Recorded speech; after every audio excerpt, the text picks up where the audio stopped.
Kamamshi, it's me again, yung Mamshi Madiskarte. At isi-share ko sa inyo for this video pala, mga kamamshi, isi-share ko sa inyo ang ginawa kong diskarte. Yes, hindi lamang diskarte sa pagkain ang sinishare ko sa inyo, kundi mga diskarte din sa mga gardening. Ayan, ito, nagtanim tayo, excuse me po.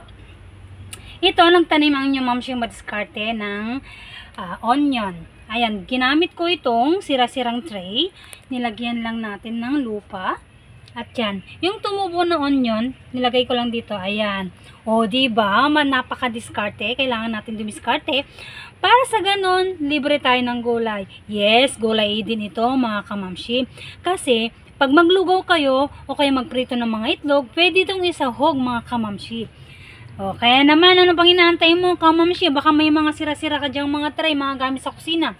Pwede mong gamiting taniman ng yung mga gulay. Ayan o, tignan mo, meron pa dito nakabang na mga sako na pagtataniman natin ng okra. O, ayan, yung ating onion, madiscarding onion, madiscarding, madiscarding mamshi. Ang yung mamshi madiskarte. Alright, yan lang po mga kamamshi for the short video. Thanks for watching po. At ito po ang inyong Mamshi Madiskarte na nagsasabi at nag-iiwan na katagang. Mga kamamshi, mga papshi, uy, dumiskarte ka naman. O, diba? Kailangan natin dumiskarte sa buhay ngayon, sa hirap ng buhay ngayon. Kailangan natin dumiskarte. Kaya pa inaantay mo?